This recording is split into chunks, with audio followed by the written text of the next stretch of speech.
was a really wonderful hearing about your process and thoughts. So next up is Ian Curden. Thank you, Sam. And thank you, guys, again for organizing this.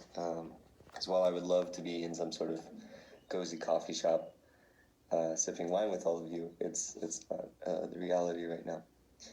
I'm Ian. I'm a first-year double majoring in literature and rhetoric and ethics and politics. I worked with my high school's literary magazine, and so it's kind of seemed reasonable to continue doing that here. I found the editors incredibly receptive, and Vala, actually, the editing process of one of the poems that I'm about to read was just incredibly elucidating. It's the first time I've worked on a poem and really worked on it with someone, and Vala, thank you for all your work with that. It was really helpful. What else am I supposed to say? Is it just who I am, what I do, yada yada, and then I can read my poems, right? Okay, cool. So this first poem is called Foreign Plants Grow Between My Toes. And I'm not going to say what it's about. I think you'll get the gist. I couldn't name a sparrow from a lineup of birds, nor tell you what the ants dancing in my summer yard do after dark, or before it, or during. I couldn't confess which flowers bloom forth from my soul today. I'd have to look them up. Most of the romantics are lost on me. They mutter mostly fantasy, as their worlds slip along, hazily half-destroyed about and gone. I've not attended the drifting of lilies atop oil-black waters, nor realized the croak chorale of a toad, or is it a frog, as the moon stands up.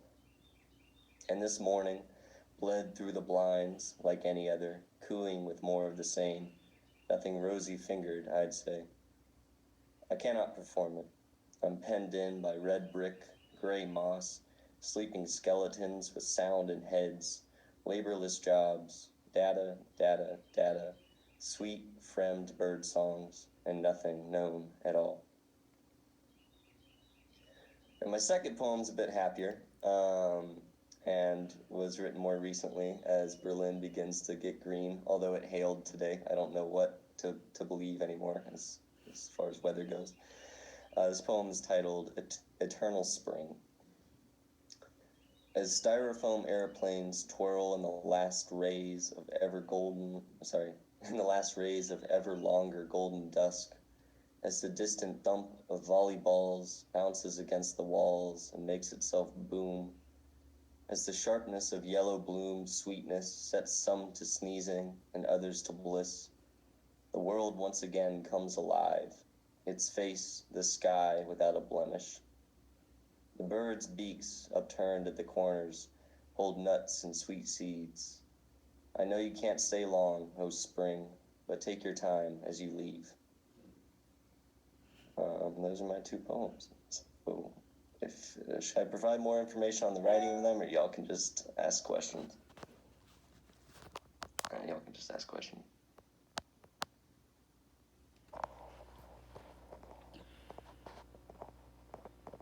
Sam?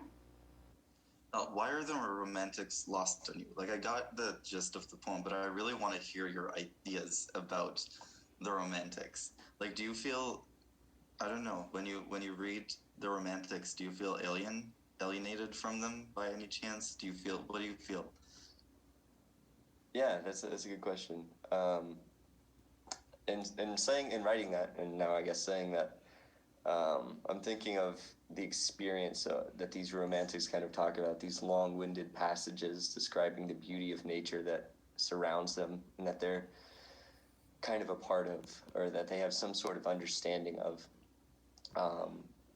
And so they're being lost on me is kind of a reflection of the difference between the experience I have of the natural world around me and the experience that most people have in the natural world around them, and the experience that they had. And also the fact that the very worlds that romantics were describing with such length and such beauty is a world that is very quickly vanishing. So I think it's just, it's a little fatalist maybe, but we just don't have the same connections to nature that previous generations did.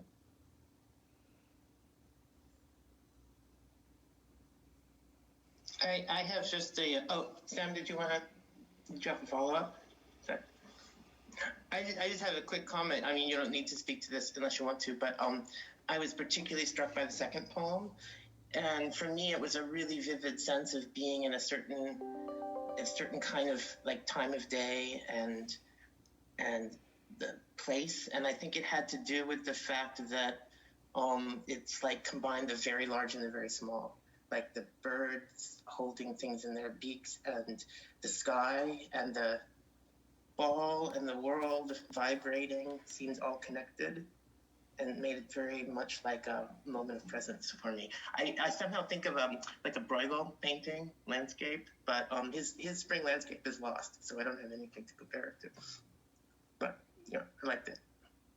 Thank you. It was actually written with my feet kicked up on the third floor balcony of W16 at around 7 p.m.